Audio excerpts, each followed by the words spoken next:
Betapa hatiku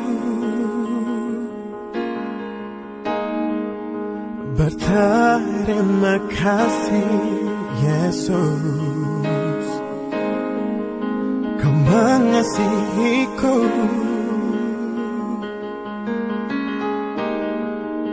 Kau memilikiku.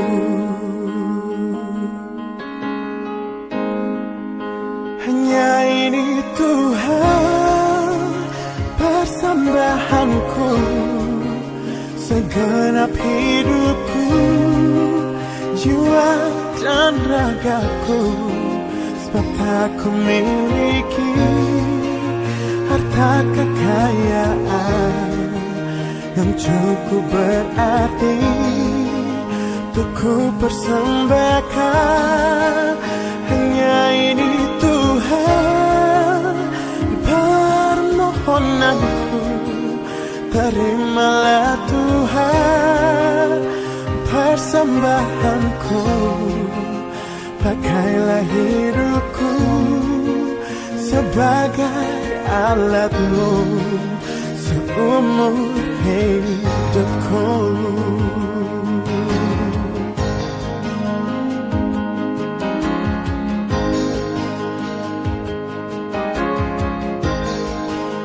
Betapa hatiku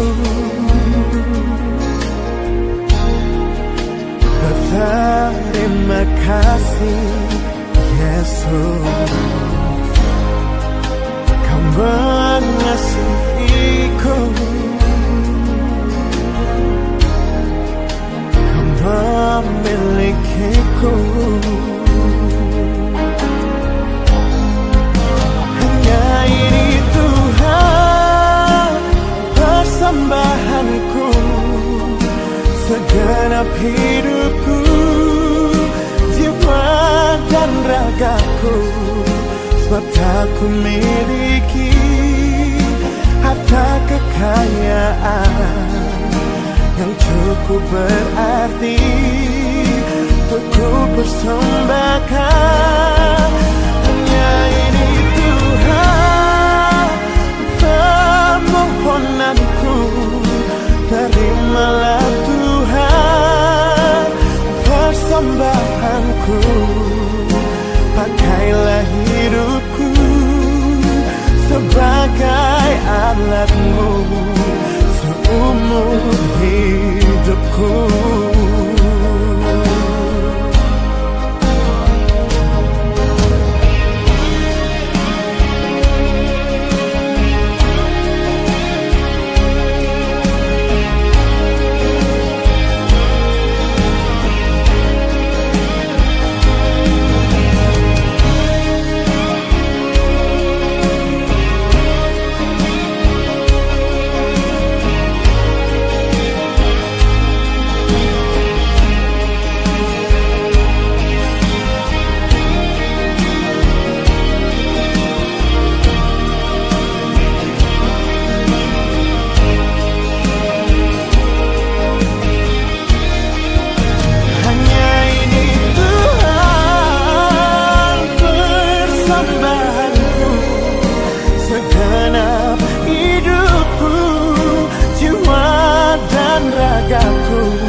Aku miliki harta kekayaan yang cukup berarti untuk ku persembahkan.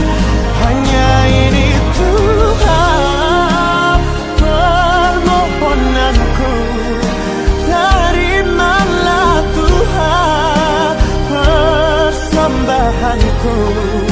Pakailah hidupku sebagai alat-Mu seumur hidupku. Pakailah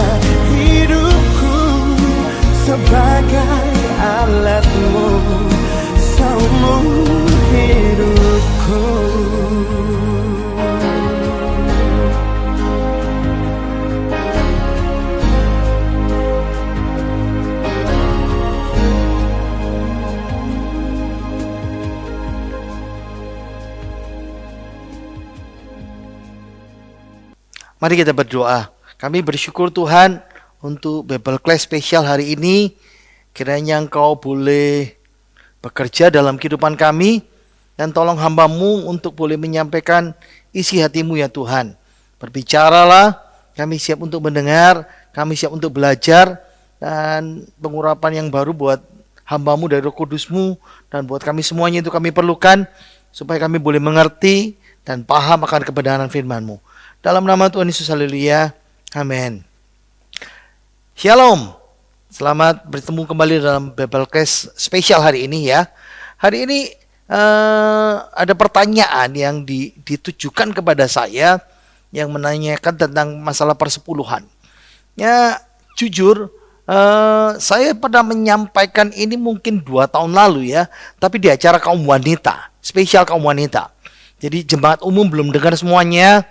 Dan mungkin saya sampaikan juga di gereja lain, tapi di gereja kita hanya dibahas khusus di kaum wanita. Itu sebabnya Bible Class spesial hari ini dikemas dalam bentuk tanya jawab ya. Tanya jawab tentang perpuluhan. Nah, slide-nya agak berbeda dengan waktu dulu kaum wanita. Saya mulai dengan pendahuluan. Ini pertanyaan yang banyak orang ya. Kenapa sih gereja kok kepo ngurusin duit gue? Ini kan duit-duit saya, uang-uang saya mau bikin apa, saya mau jadikan apa saja, untuk apa saja, itu kan urusan saya. Kenapa sih gereja ngurusin? Kenapa masih ada khotbah tentang persepuluhan ini dan lain sebagainya? Ya, kita tahu, memang dari waktu ke waktu, ini pertanyaan yang wajar, ya.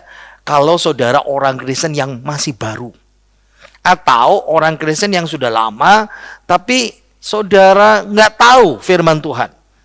Nah, memang nggak ada salahnya kalau saudara mau bertanya. Jadi wajar sekali kalau bertanya seperti itu.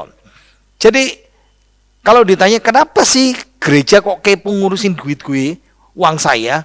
Jawabannya adalah karena Alkitab, firman Tuhan, dan Tuhan Yesus sendiri juga sering berbicara tentang uang. Serius. Ya. Jadi alasan yang pertama ya, ibadah orang Kristen, ibadah kita orang percaya ya, itu berhubungan erat dengan uang pribadi kita. Serius. Loh, ibadah kan masalah rohani. Ibadah kan urusan kita dengan Tuhan. Kalau uang kan urusan pribadi. Memang betul. Ya, sekali lagi ya, saya bilang kan, karena Alkitab dan Tuhan Yesus banyak berbicara tentang uang. Dan ibadah, ini yang pertama. Ibadah orang Kristen itu berhubungan erat dengan uang pribadinya. Ya, fakta dalam Alkitab. Perbandingan saja ya. Ada 38 perumpamaan Tuhan Yesus. Jadi kalau saudara menghitung ya, di Matius, Markus, Lukas, Yohanes, Tuhan Yesus kan suka ngasih perumpamaan. Nah, itu orang sarjana Alkitab mendata ada kira-kira 38 perumpamaan Tuhan Yesus. Nah, 16 dari 30 perumpamaan itu berhubungan dengan uang. Ingat ya, domba yang hilang, uang, harta finansial ya. Domba yang hilang, dirham yang hilang, mutiara terpendam, harta terpendam, mutiara yang ditemukan orang. Semuanya bicara harta, uang, duit, finansial. Kalau 16 dari 38%, saya hitung secara matematis, berarti 42%. Gede bro. Jadi 42% dari fokus perumpamaan Tuhan Yesus, dia pakai ilustrasi, itu masalah uang, harta, finansial. Jadi, balik lagi ya, ingat, tadi itu, ibadah orang Kristen itu berhubungan dengan uang pribadi kita. Dan saya menemukan dalam satu website, ada seorang pengajar yang terkenal, dia berkata bahwa 1 dari 10 ayat di Alkitab Perjanjian Baru itu berhubungan dengan masalah finansial, dengan uang. Wow, besar berarti ya. Yang kedua, uang itu menjadi fokus dalam pengajaran Alkitab lebih daripada doktrin yang lain. Ya, Alkitab kan banyak pengajaran ya, yang kita sebut sebagai doktrin itu loh. Nah, yang menarik bahwa uang itu jadi fokus lebih besar dari yang lain. Apa? Ada lebih, nah makanya saya kasih angka plus itu ya. Ada lebih 500 ayat dalam Alkitab itu berbicara tentang doa. Tapi ada kurang, minus itu, ada kurang dari 500 ayat itu bicara soal iman. Tapi lebih dari 2000 ayat dalam perjanjian lama, dalam perjanjian baru, bicara soal uang, harta, finansial, dan sejenis yang seperti itu. Berarti fokus pengajaran ayat tentang uang itu 2 kali lipat kalau iman dan doa digabung jadi satu. Ternyata kita mengajarkan masalah uang itu, membicarakan tentang masalah harta, finansial, uang ini 2 kali lipat. Kita kan suka, jadi orang Kristen kan mesti rohani, mesti doa, harus punya iman. Itu separuh. Itu separuh dari masalah uang dalam Alkitab. Yang ketiga, ingat ya, kalau ibadah berarti selain masalah uang, berarti hidup rohani kita ini berhubungan dengan sikap kita dengan uang. Serius. Jadi hidup rohani kita ini berhubungan dengan sikap kita dengan ini duit-duit gue. Nah, itu hubungannya dengan hidup rohani kita. Kenapa? Ada korelasi langsung antara cara menangani uang pribadi kita yang kita sebut duit-duit gua sendiri, iki duit-duitku dewe. Dengan iman kita itu ada korelasi langsungnya seperti itu. Ingat ya, Tuhan Yesus pernah berkata seperti ini. Karena di mana hartamu berada, duitmu berada, kekayaanmu berada, di situ juga hatimu berada. Ya, godaan berhala masa sekarang. Tuhan Yesus berkata dalam Matius 6 ayat 24 dikatakan, tidak ada seorang pun yang dapat mengabdi kepada 2 tuan. Karena jika demikian ia akan membenci yang seorang dan mengasihi yang lain, dan ia akan setia kepada yang seorang dan tidak mengindahkan yang lain. Kamu tidak dapat mengabdi kepada Allah dan kepada Mamon. Jadi ada perbedaan besar ya, mengabdi kepada Allah dan mengabdi kepada Mamon. Mamon itu bicara soal berhala pada masa dahulu yang memberhalakan kekayaan, uang, harta. Nah, seperti itu ya. Jadi dalam hubungan antara ibadah dengan uang kita pribadi, ada 2 pilihan yang kita bisa pakai untuk penata layanan, dalam bahasa Inggris stewardship, ya, dengan pengabdian kita. Balik lagi ya ayat ini. Kamu tidak dapat mengabdi kepada 2 tuan. Mengabdi kepada Allah, Tuhan, Yesus Kristus, atau mengabdi kepada uang kita. Ada 2 beda. Jadi ada 2 pilihan bicara soal ibadah dan uang kita dalam bidang stewardship ya, dan pengabdian kita. Yang pertama, saudara cari Tuhan, tapi sebetulnya kita menyembah kekayaan. Karena kita memberhalakan uang kita. Ingat ya, ini loh ayat Alkitab ini loh. Kalau kamu lebih cinta uang, maka kamu bukan memberhalakan Tuhan, bukan mentuhankan Tuhan, menyembah Tuhan.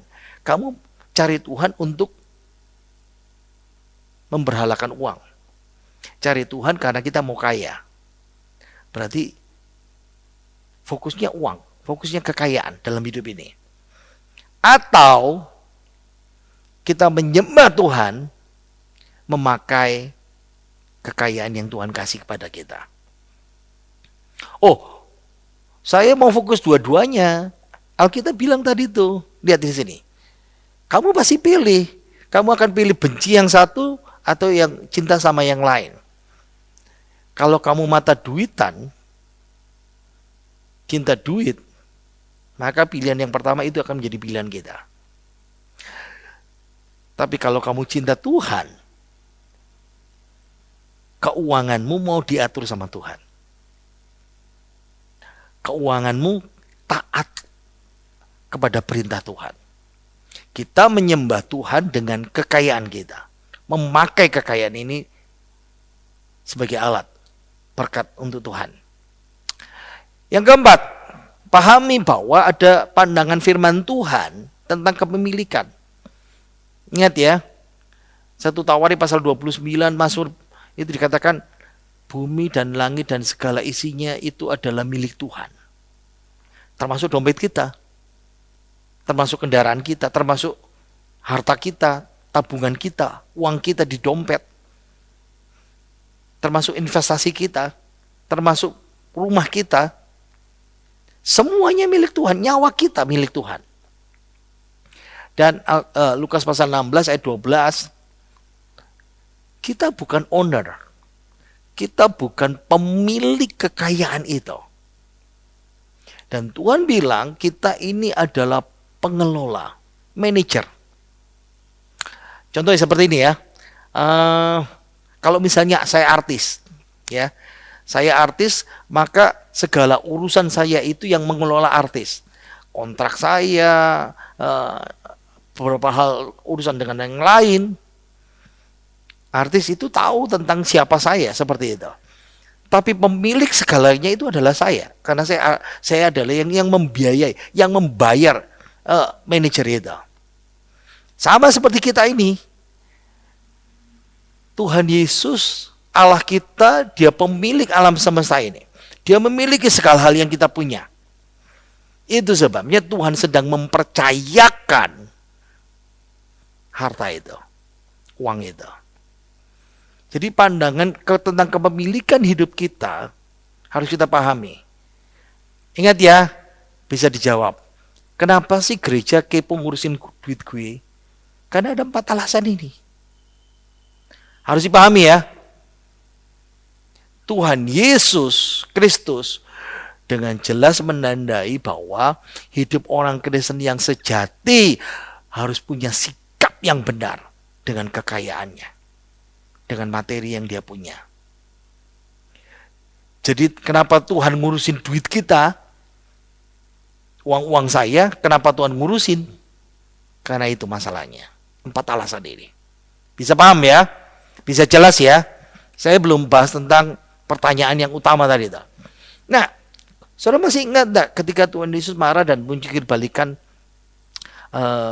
penjualan money changers dan beberapa hal perdagangan yang di bait Allah? Kamu menjadikan rumah Bapakku sarang penyamun. Nah, sama seperti itu. Jangan sampai Tuhan mencambuk finansial kita. Coba renungkan sejenak ya. Kenapa kita kadang-kadang kembang kempis? Karena tuh uang itu menjadi pesaing utama pengabdian kita kepada Tuhan Yesus. Sikap kita nggak betul, pemahaman kita nggak betul, kepemilikan kita nggak betul, penata layanan stewardship kita nggak betul. Makanya Tuhan sering kali cambuk masalah keuangan kita. Oke. Itu masih pendahuluan ya. Masih pendahuluan, masih panjang itu. Kalau ditanya, kalau gitu apa sih perpuluhan itu? Nah, perpuluhan itu banyak hal ya diceritakan dari Perjanjian Lama dan Perjanjian Baru. Saya mulai dari Perjanjian Lama dulu ya. Imamat pasal 27 ayat 30. Demikian juga segala persembahan persepuluhan dari tanah, baik dari hasil benih, di tanah maupun dari buah-buahan adalah milik Tuhan. Itulah persembahan kudus bagi Tuhan. Nah, dalam konteks Imamat pasal 27 ini, kalau kamu punya ladang, punya penghasilan, punya ternak, punya apa saja penghasilan yang menjadi inputmu, income-mu, ya, nanti saya bahas pasif dan aktif itu 1/10 harus dikembalikan kepada Tuhan. Kenapa? Lihat frasa yang paling bawah itu. Itulah persembahan kudus. Kenapa disebut kudus? Saudara ngerti tidak kata kudus? Kalau kita kan sedikit suka nyanyikan, Kudus, kudus Tuhan, kudus namamu. Misalnya, kuduskan tempat ini. Nah, kata kudus itu apa? Kita disebut umat yang kudus. Kudus itu dalam bahasa Ibrani artinya dipisahkan.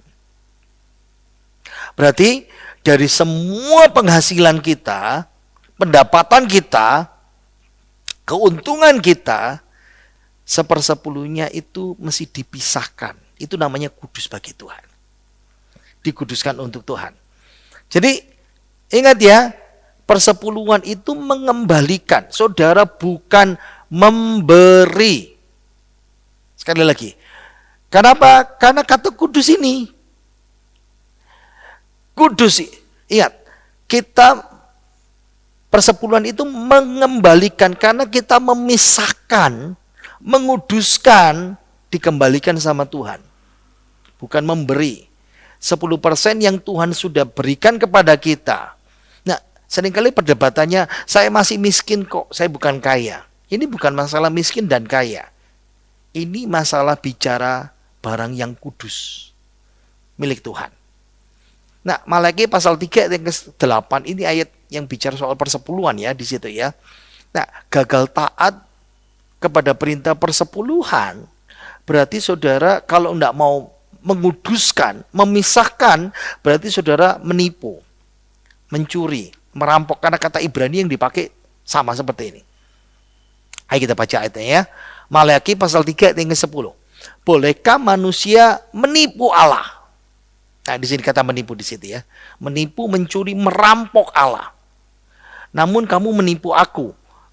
Tetapi kamu berkata, dengan cara bagaimana kami menipu engkau, merampok engkau, mencuri engkau Tuhan, mengenai persembahan 1/10 dan persembahan khusus. Kenapa? Karena itu dikuduskan, harus dipisahkan.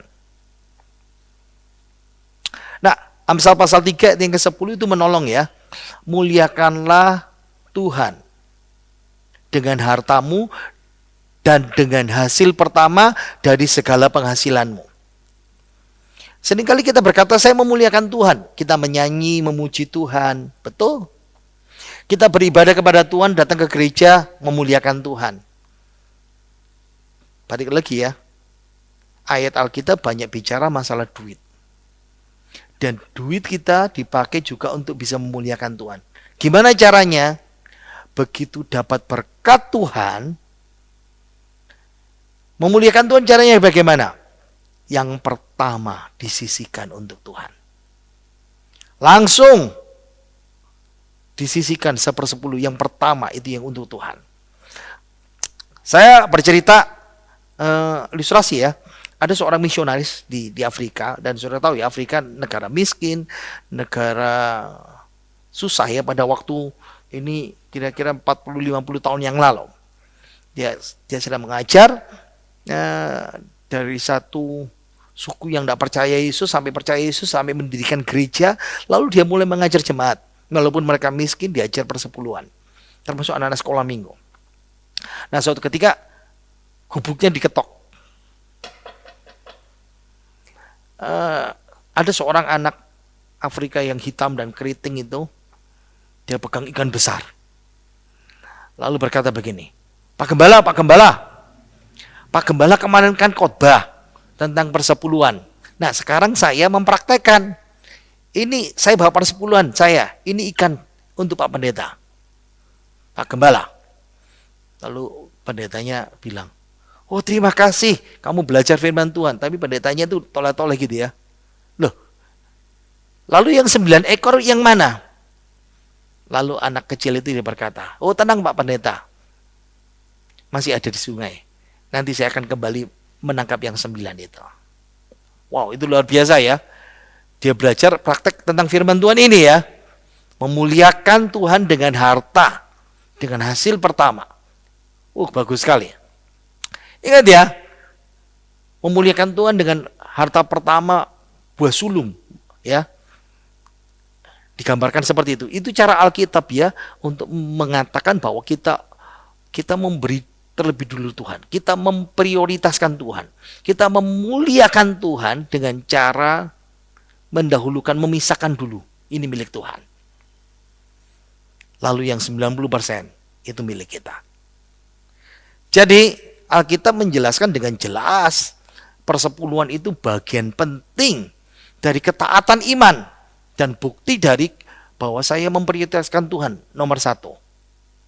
Alih-alih dapat sisa-sisanya. Enggak cukup Tuhan, oke, yang sisa-sisa ini kayak 3% Tuhan. Ya Tuhan lihat niat hati saya ya. Tuhan paham tentang hidup saya seperti ini. Ingat ya, kudus tadi toh dipisahkan. Kudus itu berarti bisa juga pembaktian. Kenapa kita kebaktian, ibadah itu membaktikan diri kepada Tuhan, menguduskan hari itu untuk Tuhan. Sama, persepuluhan itu sama, menguduskan, dipisahkan untuk dibaktikan kepada Tuhan. Nanti saya bahas tentang persepuluhan di Perjanjian Baru ya. Nah, pertanyaannya, apa saja sih yang dipersepuluhkan, yang wajib dipersepuluhkan? Dalam Kejadian pasal 14 ayat yang ke-20, nanti kalau sempat saudara catat ya, saudara bisa lihat di YouTube ini. Abraham memberikan persepuluhan dari semua. Itu frasa ya. Dari semua. Jelas sekali. Itu dibahas juga dalam Ibrani pasal 7. Jadi Perjanjian Lama dan Perjanjian Baru sudah mengatakan hal yang sama ya. Nah, semua itu dalam konteks Abraham dia memperoleh pampasan atau jarah hasil perang. Nah, 2 Tawari pasal 31 ayat yang kelima. Nah, dikatakan di situ ya, mereka membawa juga persembahan persepuluhan dari, nah ini frasanya, segala sesuatu. Mesti tegas ini ya. Persepuluhan dari segala sesuatu dalam jumlah yang besar. Karena mereka semua bangsa Israel. Jadi konteksnya waktu terjadi kebangunan rohani, revival, terjadi pertobatan yang luar biasa di seluruh bangsa Yehuda di zaman Raja Hizkia. Seluruh bangsa Yehuda kembali pada ketaatan yang sudah hilang. Mereka mengabaikan Tuhan, mereka mengabaikan ibadah, mereka mengabaikan penyembahan kepada Tuhan yang benar.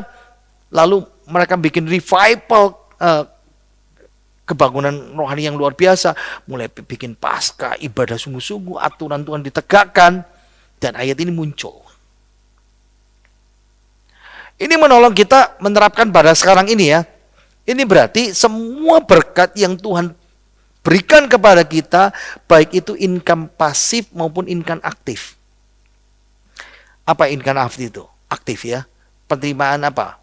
Pendapatan aktif. Kita bekerja. Kerja keras, banting tulang. Dapat duit. Tapi ada income pasif. Apa itu? Bisa profit, keuntungan. Misalnya saudara punya rumah ya, atau punya tanah. Lalu dijual. Atau investasi. Saudara punya modal misalnya, investasi dulu harganya, saya beli rumah ini cuma murah ya, cuma 100 juta. Saya beli tanah ini cuma 100 juta. Kita berjuang keras untuk bangun itu, atau untuk beli tanah itu, lalu kita investasikan. Itu kan mulai 5 tahun, 10 tahun, tiba-tiba tanah itu bisa jadi 1 miliar. Nah ingat ya, 1 miliar modal awalnya 100 juta. Berarti keuntungannya 900 juta. 900 juta itu income pasif kita. Atau dapat warisan.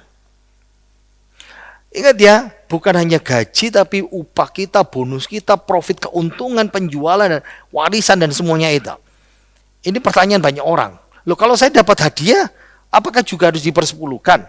Nah memang tidak ada ayat Alkitab yang secara langsung yang mengatakan harus memberikan persepuluhan dari hadiah. Atau kita menang undian, atau saya dapat angpau, atau mungkin saudara dapat beasiswa. Ingat ya, ada pertimbangan ayat yang bisa menolong kita ya. Saya bacakan 2 Korintus pasal 9 ayat yang ke-10. Ia yang menyediakan benih bagi penabur dan roti untuk dimakan, ia juga yang akan menyediakan benih bagi kamu dan melipat gandakannya dan menumbuhkan buah-buah kebenaranmu. Kamu akan diperkaya dalam segala macam kemurahan hati yang membangkitkan syukur kepada Allah oleh karena kami. Jadi ingat ya, hadiah selisih keuntungan tadi itu cara Tuhan menyediakan kebutuhan kita, cara Tuhan memperkaya, memberkati kita. Itu semuanya berkat Tuhan. Jadi mendahulukan Tuhan itu berarti kita mengembalikan persepuluhan terlepas dari cara Tuhan. Yang Tuhan pilih, Tuhan memberkati dengan cara kita berinvestasi, kita bekerja keras membanting tulang, itu cara Tuhan. Kita dapat hadiah, dapat angpau, kita dapat hadiah undian. Jadi kita harus memahami ya. Nah ini bisa menolong kita untuk menjawab bahwa di sini income aktif, income pasif itu semuanya dari Tuhan. Oke. Lalu dalam pertanyaan lagi, loh, persepuluhan itu kan cuma aturan di perjanjian Alkitab, perjanjian lama. Kan tadi itu kan dibahaskan ayatnya semua perjanjian lama. Nah, banyak orang berkata bahwa kita sekarang ini tidak diikat oleh aturan perjanjian baru. Ya. Oke. Prinsip persepuluhan diajarkan di Alkitab, diceritakan di Alkitab bahkan pada masa pra itu sebelum Taurat, perjanjian lama. Siapa yang ngajar? Abraham. Lihat ya, Abraham tidak diajari tentang persepuluhan. Persepuluhan itu diajari pada era Musa. Orang Israel diajar untuk memberikan persembahan khusus kepada Tuhan, teruma, persepuluhan kepada Tuhan, buah sulung kepada Tuhan. Itu pada masa Musa. Sementara Abraham itu sebelum. Dan Abraham melakukannya. Bisa paham? Lalu Taurat Musa ya, tidak terlalu masalah. Bahkan ketika sesudah pembuangan orang Israel, Maliaki yang kita baca, diajar. Nah, di masa perjanjian baru Tuhan Yesus juga mengajar. Ini ayatnya.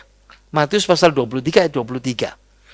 Celakalah kamu, hai ahli-ahli Taurat dan orang-orang Farisi, hai kamu orang-orang munafik. Sebab persepuluhan dari selasi, adas manis dan jintan kamu bayar. Gini ya. Sebentar, saya stop dulu. Orang Israel pada masa perjanjian baru, pada masa Tuhan Yesus, diajar sama ahli Taurat dan orang Farisi itu sebagai guru. Nah, mereka ngajari sampai yang detail-detail. Jadi bayangkan ya, selasi, adas manis, jintan itu kan bumbu-bumbu dapur yang bentuknya kecil itu. Mereka hitung. Mereka teliti sekali. Saya teruskan ya. Tetapi yang terpenting dalam hukum Taurat kamu abaikan. Apa itu? Keadilan, belas kasihan, dan kesetiaan. Dan Tuhan Yesus tetapkan di sini. Lihat yang font kuning. Yang satu harus dilakukan, apa itu? Persepuluhan. Dan yang lain, apa itu? Keadilan, belas kasihan, kesetiaan, jangan diabaikan. Kata siapa Tuhan Yesus tidak mengajar tentang persepuluhan? Ayat ini bisa menolong kita untuk bisa melihat tentang persepuluhan itu. Tujuan Tuhan untuk ciptaan gak berubah. Memang, setuju. Kita tidak lagi berada dalam aturan negara bangsa teokrasi Israel. Kita tidak diikat dengan Taurat. Dan Taurat mengajari persepuluhan. Tapi pengaturan ekonomi Allah bagi umatnya tidak berubah. Taurat tidak berlaku di perjanjian baru. Betul, itu Alkitab bilang. Perjanjian baru katakan.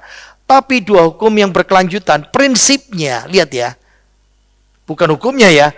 Prinsipnya, Sabat dulu untuk Tuhan ibadah, hari Sabtu. Nah sekarang Sabat gereja perjanjian baru merubahnya jadi Minggu. Tapi bukan hari Minggu saja, semua hari milik Tuhan. Prinsip persepuluhan juga sama. Persepuluhan dalam perjanjian lama dan persepuluhan dalam perjanjian baru, prinsipnya tetap sama. Karena Tuhan Yesus ngajar. Sabat itu panduan ibadah, persepuluhan itu panduan ekonomi. Jadi paham ya, bukan memahami kita tidak di ini pendeta tidak paham ini, Pak Gembala ini tidak paham ya, itu kan tidak berlaku. Betul, tapi panduan ibadah dan panduan ekonomi tetap berlangsung.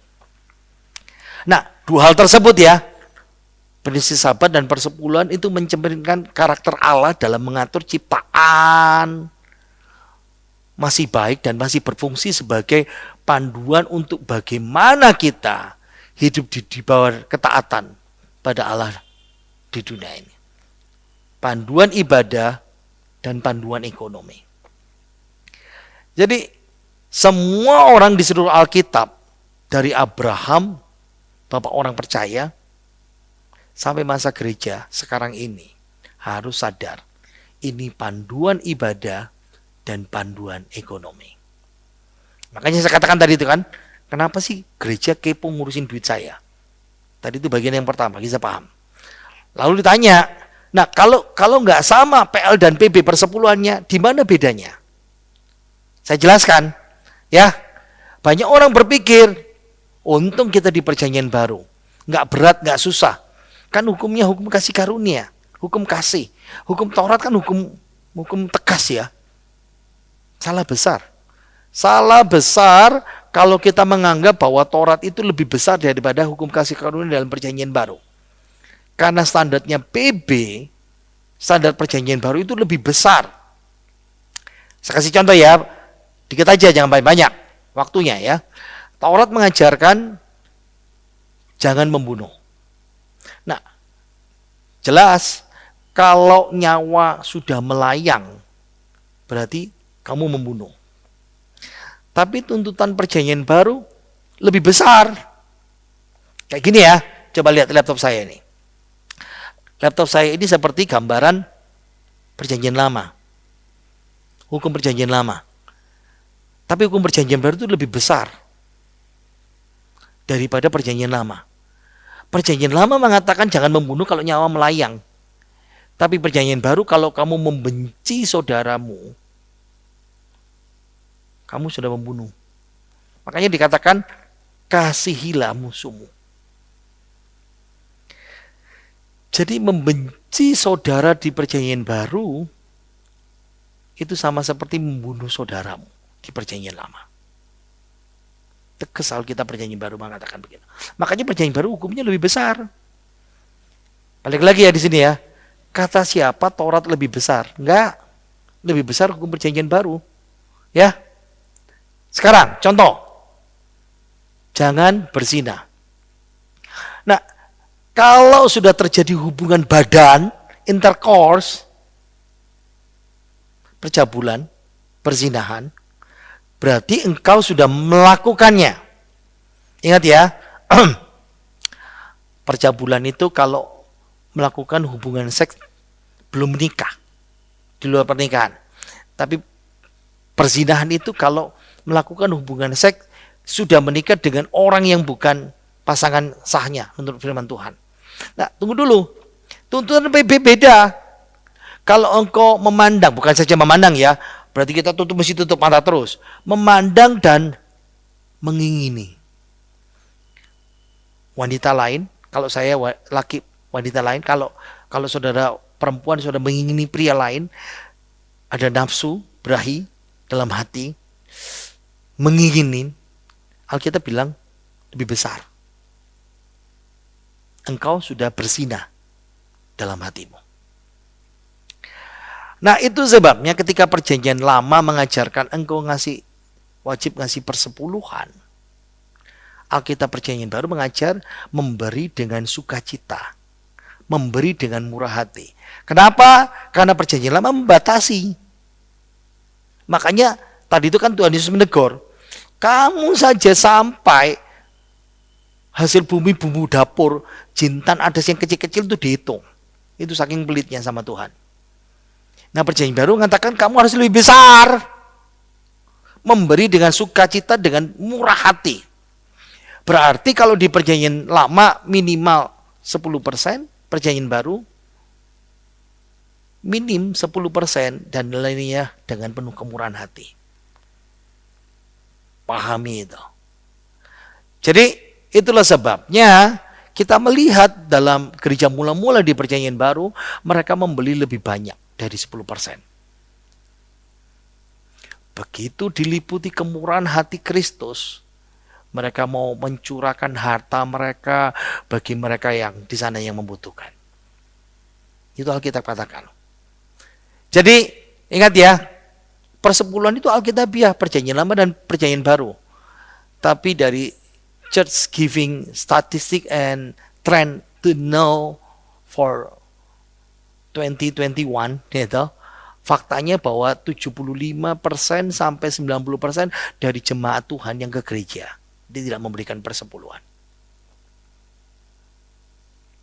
Jadi ingat ya, persepuluhan itu bukan kita mau cari kasih Tuhan. Salah besar. Tuhan sudah mengasihi kita. Kita sudah punya kasih Tuhan itu. Nah, dalam Matius pasal 23 Tuhan Yesus kasih peringatan. Supaya kamu tidak fokus kepada aturan persepuluhan tanpa memperhatikan hal yang paling penting. Keadilan, belas kasihan, kesetiaan. Apa sih poinnya? Persepuluhan itu topik rohani lebih besar dari sekedar topik keuangan dan kewajiban memberi. Persepuluhan itu masalah hati kita kepada Tuhan. Bisa dipahami.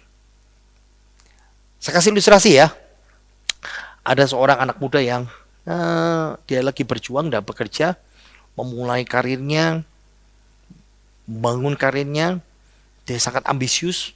Dia bilang sama Pak Gembalanya, Om, doakan saya Om, cita-cita saya Om. Saya mau janji sama Tuhan, saya mau memulihkan persepuluhan dari pendapatan saya. Nah, pendetanya dengan senang hati mendoakan dia. Walaupun tidak minta pun pendetanya juga mendoakan kan. Nah, dia mulai bekerja, gajinya di bawah UMR, hanya dapat 500.000 per minggu. Wah, persepuluhannya 50.000 dia kasih, 1/10 kan. Lalu mulai naik. Di tahun-tahun kemudian, dari 500.000 sekarang 5 juta per minggu. Dia mulai kasih persepuluhan 500.000 tiap minggu. Setahun 2 tahun kemudian penghasilannya 20, 30, 50 juta per minggu. Mulai kepikiran, waduh, kalau 50.000 nggak berat ya, 500 nggak berat. Aku dapat 50 juta per minggu, ngasih 5 juta persepuluhan. Gede nih. Datang sama pendetanya negosiasi. Om, bisa nggak janji saya sama Tuhan itu dilepaskan Om? Ya terlalu gede Om, 5 juta Om. Oh boleh. Oke ya, kita doa sekarang.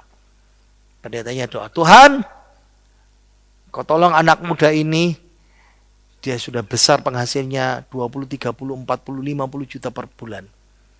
Dia agak berat Tuhan memberikan ke 90 juta. Turunkan Tuhan kembali kepada 500.000 per minggu. Oh jangan Om. Saudara mau diturunkan sama Tuhan. Oke. Pertanyaan kelima. Kalau saya memberikan persepuluhan, kan ada dipotong pajak. Oke. Dipotong, saya kan mesti bayar uang sekolah anak, bayar listrik, bayar cicilan, dan semuanya itu kan. Sisanya kan. Ingat ya, dalam Perjanjian Lama, Alkitab menyebutkan persepuluhan itu buah sulung. Terima berkat. Pengertiannya sama dalam Perjanjian Baru ya. 1 Korintus pasal 16 ayat yang kedua. Ini Alkitab Perjanjian Baru. Pada hari pertama dari tiap-tiap minggu. Ingat ya, hari pertama tiap minggu itu berarti hari Minggu. Waktu ibadah. Hendaklah kamu masing-masing jemaat Korintus sesuai dengan apa yang kamu peroleh, yang kamu dapat, income-mu. Menyisihkan sesuatu dan menyimpannya di rumah lalu dibawa kepada Tuhan. Ini berarti bahwa persepuluhan kepada Tuhan harus didahulukan dulu sebelum, makanya dikuduskan. Tapi ingat ya, kalau saudara, misalnya saudara seorang pedagang, ingat, dagang kan modalnya berapa? Modalnya misalnya 10 juta. Untungnya berapa? Untungnya 2 juta. Nah, yang diperpuluhkan bukan 1,5 juta. Habis dong. Enggak. Keuntungan bersih. Keuntungan bersih dari yang saudara dapat. Ya. Harus dipahami seperti itu. Dan itu menjelaskan bahwa dengan jelas persepuluhan itu pendapatan kita sebelum dipotong, bayar cicilan, bayar kebutuhan dan sebagainya, bayar pajak. Ingat ya, Tuhan menguduskan milik Tuhan. Tuhan dapat pertama, bukan yang kedua, ketiga, apalagi sisa-sisanya seperti itu. Prinsip ya, begitu terima berkat, terima hasil, terima income, terima keuntungan, langsung dipotong. Diberi sama Tuhan. Disisihkan untuk Tuhan. Jangan ditunda-tunda lagi. Ingat, persepuluhan harus yang pertama terlebih dahulu. Bukan di akhir bulan. Ingat ya, maksudnya kalau saudara gajian akhir bulan lain. Bukan itu masalahnya ya. Begitu kita terima berkat, income, keuntungan, sisihkan untuk Tuhan. Bukan sisa-sisa yang dimiliki. Kalau kita melakukan di sisa-sisa di akhir, pasti tidak akan pernah cukup untuk mengembalikan milik Tuhan. Yang 10% itu. Jangan persepuluhan dari sisa-sisa. Paham? Pertanyaan yang ke-6. Boleh enggak saya memberikan persepuluhan, membagi ke berbagai tempat? Ini pertanyaan yang banyak orang ya. Nah, dalam sistem perjanjian lama, persepuluhan dengan tegas dikembalikan ke pekerjaan Tuhan di Bait Allah. Malaiki 3 ayat 10. Ini perjanjian lama ya. Bawalah seluruh persembahan persepuluhan itu ke dalam rumah perbendaharaan. Lihat ya. Pada zaman Tuhan Yesus ini disebut Herodes, Bait Allah Herodes. Itu yang juga dibangun di Bait Allah yang kedua di perjanjian lama ya, yang diperbesar, direnovasi oleh Herodes. Nah, saudara lihat ya di situ tempat-tempat di sini ya. Nah, lihat ruangan-ruangan ini. Saudara mesti ngerti ya, orang Israel ke Bait Allah ini, di sana itu peti persembahannya itu bentuknya kayak trompet. Ya, kayak trompet corong gitu ya. Lalu kecil. Itu jumlahnya 13. Serius, 13 persembahan. Ya, pandemi kita cuma 1 kali kolekte. Dulu waktu normal ibadah kolekte 2 kali. Bisa bayangin 13 kotak kantong yang untuk trompet itu. Makanya kalau mereka masukkan duit, nah Yesus kan pernah kasih perumpamaan, ada orang kaya yang ngasih persembahan. Dia kasih masuknya 1 kelunding, kling masuk.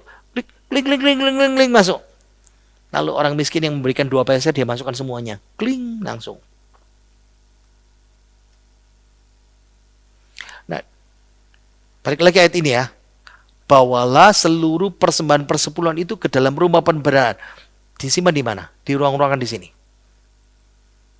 Ada beberapa tempat penyimpanan, storage-nya di situ. Nah, kalau orang Israel mau memberikan kepada orang miskin atau mendanai nabi. Nah, ini ada penginjil, ada pendeta keliling mungkin yang seperti itu ya. Itu dilakukan di luar persepuluhan mereka. Misalnya Saul, waktu dia cari keledainya hilang, lalu dia tanya sama bujangnya, kamu punya duit gak?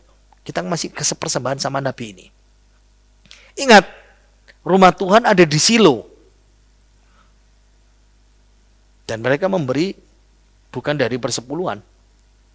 Elia, Elisa, penginjil-penginjil keliling masa sekarang ini dibantu, didukung pelayanannya oleh siapa? Janda Sarfat, orang Israel, wanita Sunem yang kaya, yang punya anak itu.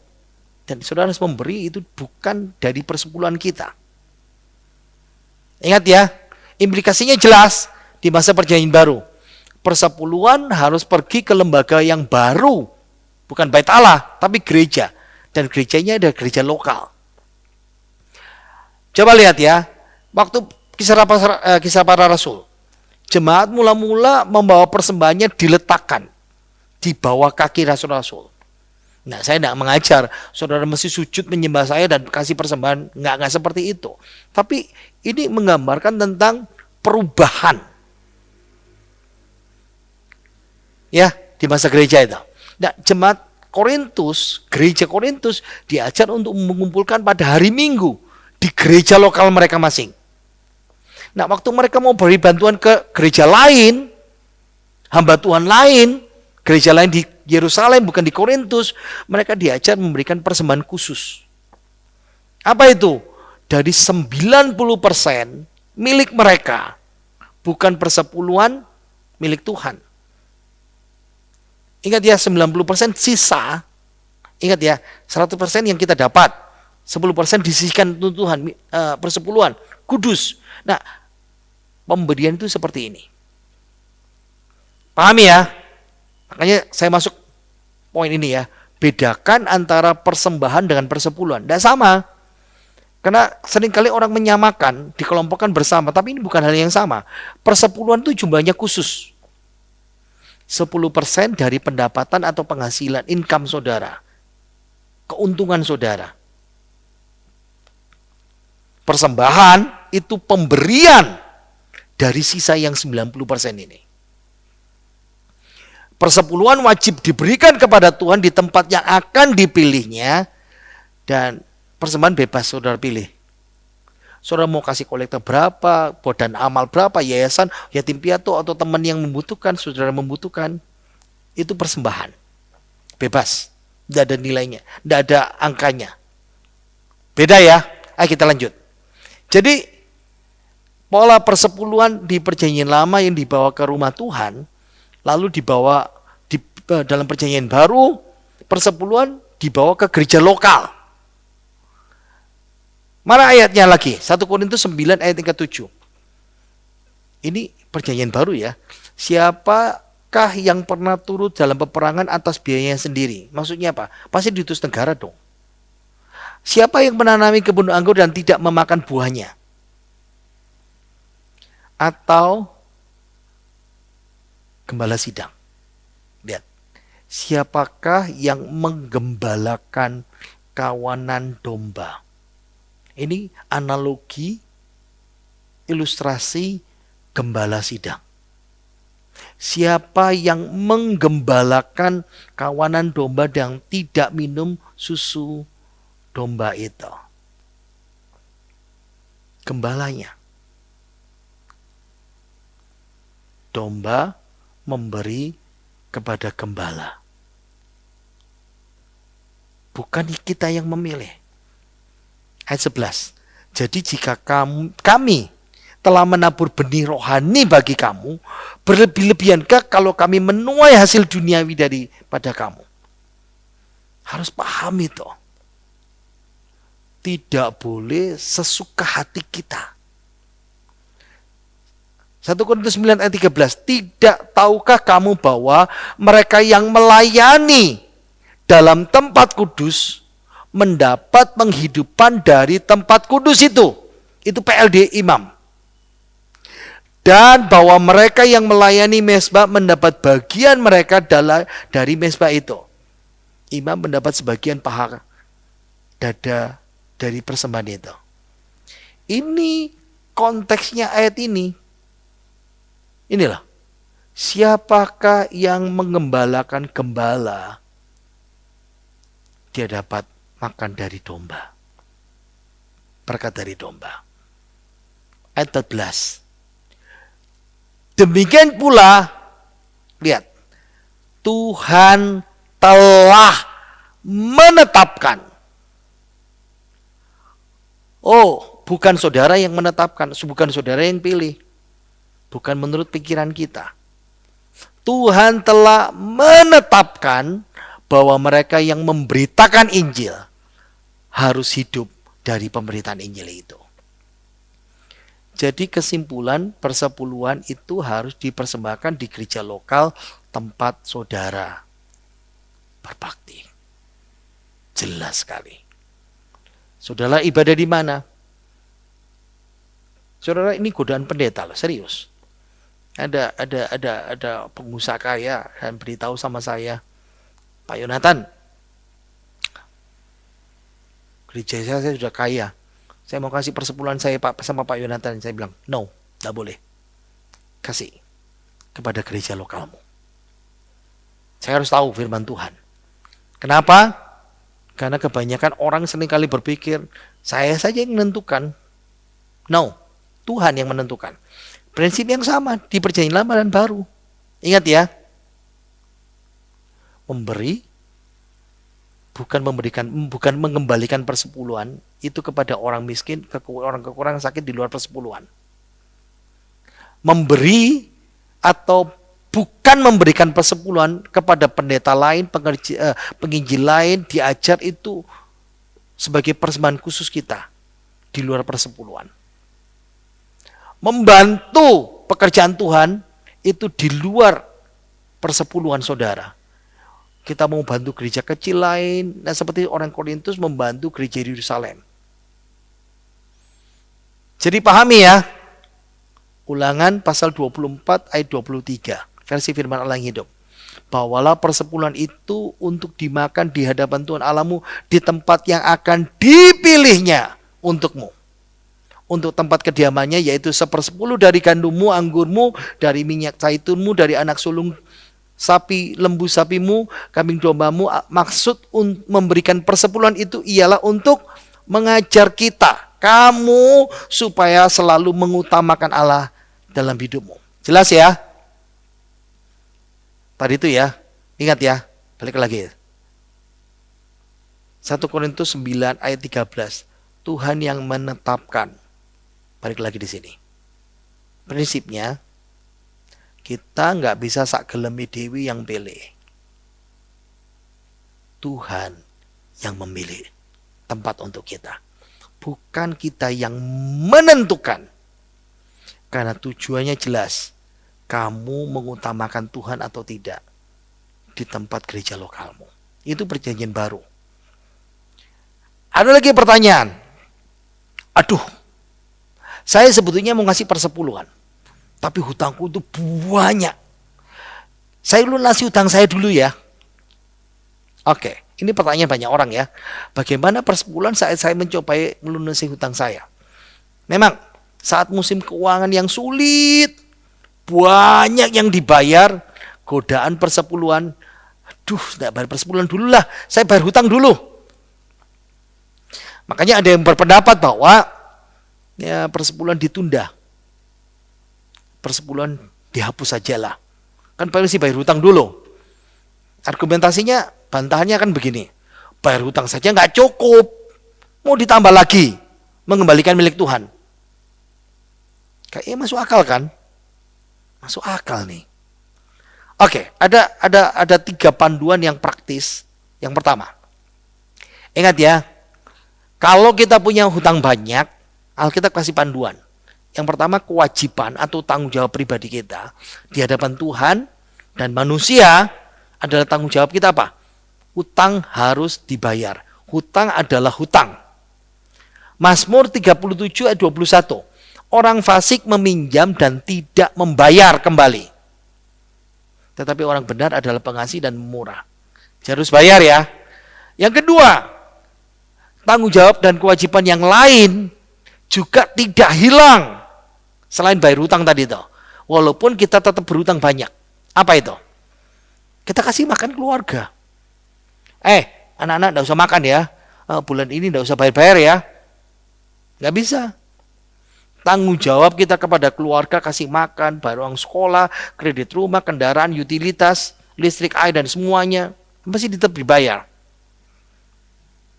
Dan jangan lupa, kewajiban kepada Tuhan yang terpenting dan terutama adalah tanggung jawab ke persepuluhan. Pertimbangannya ya, disiplin dan iman kita itu diberikan melalui praktek persepuluhan yang berharga. Ini kudus milik Tuhan. Yang bisa ditunda persembahan lain. Sampai kita bebas dari hutang. Jadi paham ya, Kita berhutang itu bukan masalah persepuluhan, tapi masalah di situasi di luar kendali. Pandemi ini situasi sulit ya, atau tiba-tiba ada anak sakit, atau kita punya pandangan teologi kita salah. Nah, makanya langkah yang terbaik kalau kita hutang, dihitung kembali, direkalkulasi lagi, mana yang paling penting dan yang mana yang bisa ditunda. Sejalan, disesuaikan penghasilan dengan pengeluaran, fokus yang utama bayar cicil hutang, cari income tambahan, sambil tetap Tuhan nomor satu. Banyak orang dijamah dan ditolong Tuhan ketika mereka mulai belajar taat sama Tuhan seperti ini. Kenapa kita harus berikan persepuluhan? Persepuluhan itu adalah cara untuk menunjukkan bahwa kita mempercayai Tuhan. Dan perintah Tuhan, firman-Nya tentang hidup kita dan keuangan kita. Ingat ya, itu poin yang pertama tadi, pendahuluan tadi itu. Ingat, persepuluhan itu bukan untuk kepentingan kita. Tuhan tidak perlu uang saudara. Serius. Tuhan ajari persepuluhan untuk siapa? Kepentingan diri kita sendiri. Sebaliknya ya, persepuluhan dimaksudkan untuk supaya keuntungan kita. Karena kita menguduskan, kita mengembalikan persepuluhan dari pendapatan kita, mengingatkan kita untuk mengandalkan Tuhan memenuhi kebutuhan kita. Yang kedua, pola Alkitab mendukung kebutuhan gereja lokal, seperti imam di Perjanjian Lama. Dan ketika orang Israel di Perjanjian Lama mengabaikan itu, para imam tidak melakukan pekerjaan pelayanannya. Dan prinsip yang sama, gembala gereja lokal disupport oleh jemaat lokal. Pekerjaan Tuhan di gereja lokal itu salah satu tujuan dari persepuluhan itu. Ya, dan persepuluhan itu membantu gembala dan gereja lokal secara aktif menjadi gereja yang diberkati untuk memberkati. Ketiga, belajar prinsip. Kembalikan milik Tuhan. Engkau bukan memberi, engkau sedang menguduskan, mengembalikan milik Tuhan. Itu mendorong kenapa? Diajar bersyukur, bermurah hati, membantu menjauhkan dari apa? Serakah. Ini punyaku, ini uangku. Dan kita tamak dan cinta uang seperti ini. Ingat ya, ada janji Tuhan bagi yang taat. Di perpuluhan ayatnya, Malaki 3:10 versi bahasa Indonesia masa kini, bahasa Indonesia sehari-hari, balah 1/10 seluruhnya ke rumahku supaya ada makanan berlimpah di sana. Ini frasanya, ujilah aku.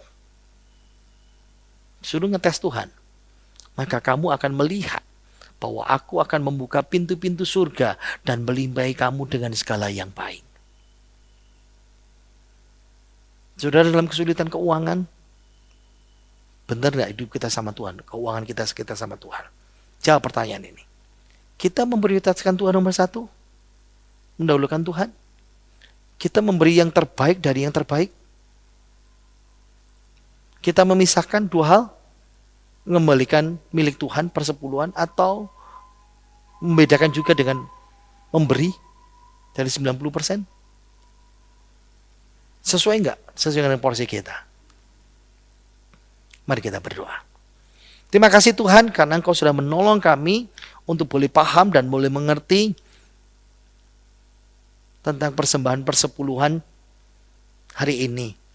Dan biarlah kami semuanya boleh paham, boleh mengerti, boleh menyadari apa yang Tuhan katakan dan ajarkan kepada kami. Dan semuanya itu kembali kepada kami. Kami mau taat, kami mau melakukannya, kami mau sungguh-sungguh, atau tidak Tuhan, bergantung dengan keputusan kehidupan kami semuanya. Tolonglah anak-anakmu, jemaatmu, supaya bisa paham dan bisa melakukannya dengan benar, dengan cara yang tepat, untuk Tuhan boleh bekerja dalam kehidupan kami.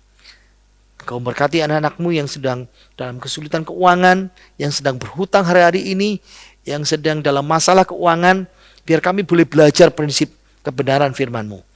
Dan kami percaya Tuhan, firman-Mu ya dan amin dalam kehidupan kami. Mari kita buka tangan kita, terima berkat dari Tuhan kita Yesus sendiri. Diberkatilah hidup kita oleh Tuhan, dan kiranya berkat rahmat serta dari Allah Bapa kita, dan kasih sayang pada Tuhan Yesus Kristus, dan bersama Roh Kudus menyertai kita sekarang sampai selama-lamanya. Berkat Tuhan rohani jasmani melimpah dalam kesehatan kita, hidup kita dijauhkan dari segala COVID. Dalam nama Tuhan Yesus. Dan kita semua yang percaya berkata, amin. Jangan lupa berikan persembahan kepada Tuhan. Tuhan Yesus memberkati kita semuanya.